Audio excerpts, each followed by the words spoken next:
Holy headline, Batman, it's breaking news to the internet.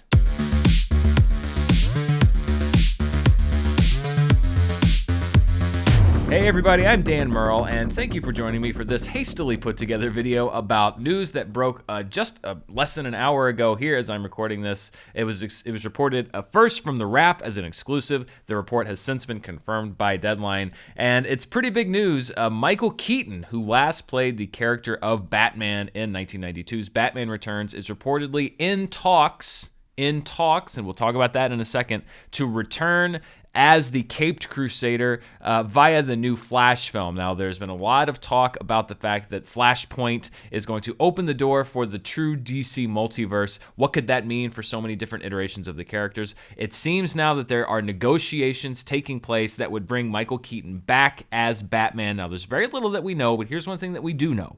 This is not happening for sure.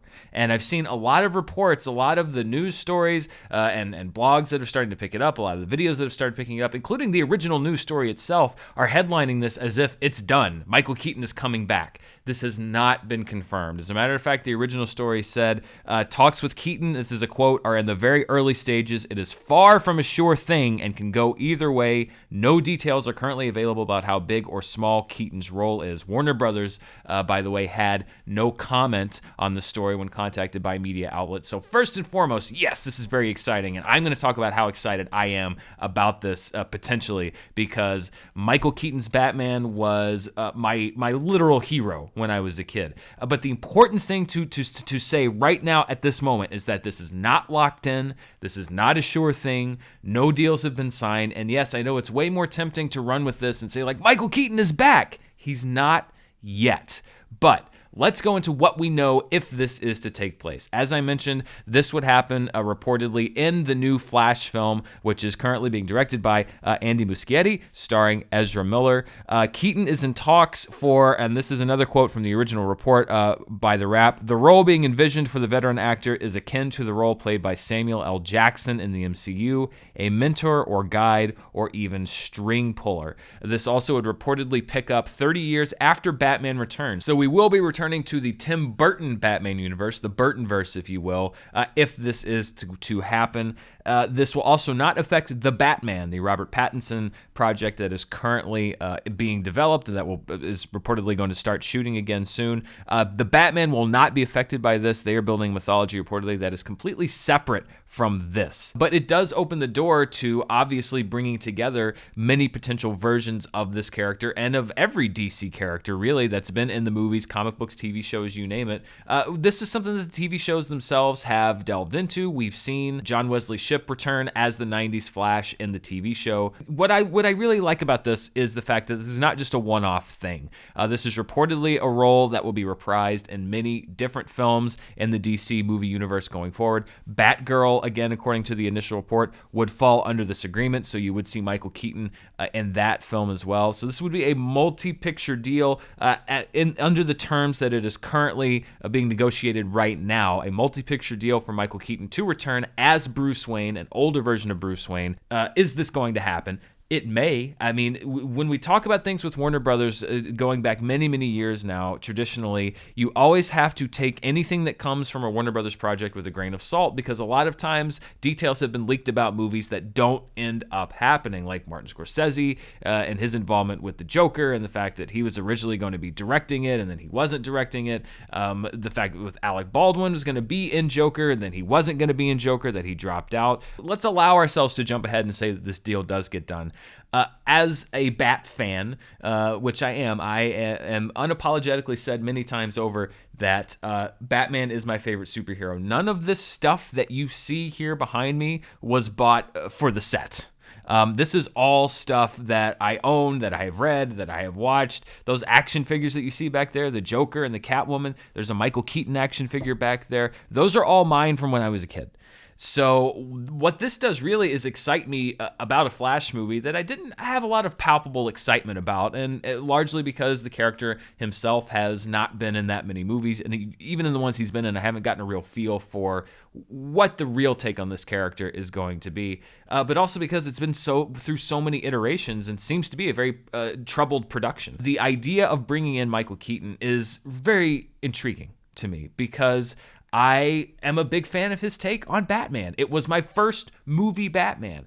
To bring this character back, I think it's just to see where Michael Keaton has gone as an actor, kind of distancing himself from the role, and now coming back to it as he's grown older and in other comic book films. I think this is a really, really intriguing potential development. And to add a unifying structure to a lot of these Warner Brothers films, it does mean that you can do a bunch of different things and yet potentially stay in the same multiverse. This could be what they needed.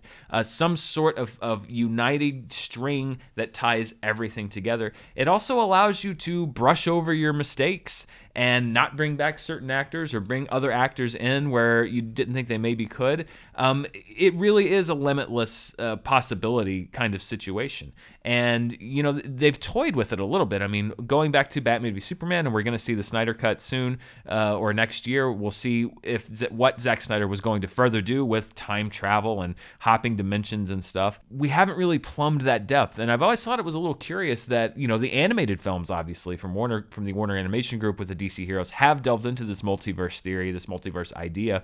But to see the movies do it, I also think could really differentiate the DC films from their counterparts at Marvel and elsewhere, in the sense that you are creating an even bigger universe that can be interconnected, but they can also be completely separate. In a way, you can have the best of both worlds. What a way to kick it off. If you can get Michael Keaton to come back, play an older Bruce Wayne, to help kick off this interconnected DC world where you can bring in any version of any superhero, past or present. I mean, I have to cool myself off. I have to use the fan to cool myself off, because as a fan, that makes me really excited. And I think it could be the jump forward that DC needs to really kick their new films into high gear. Then you can use Henry Cavill wherever you want to use him. You can use whatever version of whichever superhero has worked or hasn't worked. You can get rid of other ones. I think this is a really interesting idea, and I want to see what Michael Keaton does. Michael Keaton, for me, is one of the most interesting actors working and always has been. So to see what he brings to that character after 30 years is a very intriguing idea and a very intriguing possibility. So I am really excited by this news.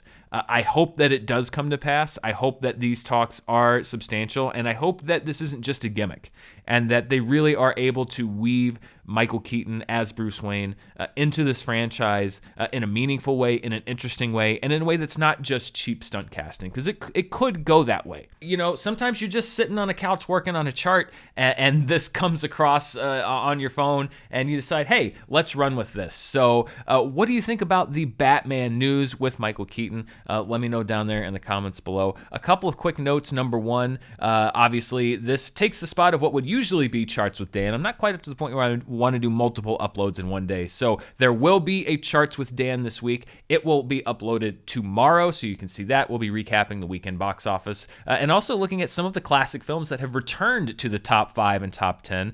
Something I'm really interested in looking at. And then one small note and a bit of a sadder note, but perhaps in a strange way, you know, events sometimes coincide in a very odd way, but as we're speaking of the Batman franchise, one of the directors, Joel Schumacher, who directed Batman Forever and Batman and Robin, passed away today at the age of 80 after a fight with cancer. There will be a lot of talk about Joel Schumacher on Charts tomorrow. I have compiled a lot of stats and figures about his career, which was not just defined by 2 Batman films, but was defined by so many different films. And he's a director who has a very complicated legacy with the Batman franchise. Obviously, Batman Forever was a massive hit, made a lot of money, reinvigorated the franchise, and then Batman and Robin, not so much. He has been very honest about that role and about his part in that, what the studio pressures were as far as delivering the franchise. So as we talk about the future of Batman, the character, and Batman, the franchise, and DC, I also did want to take a moment to remember Joel Schumacher.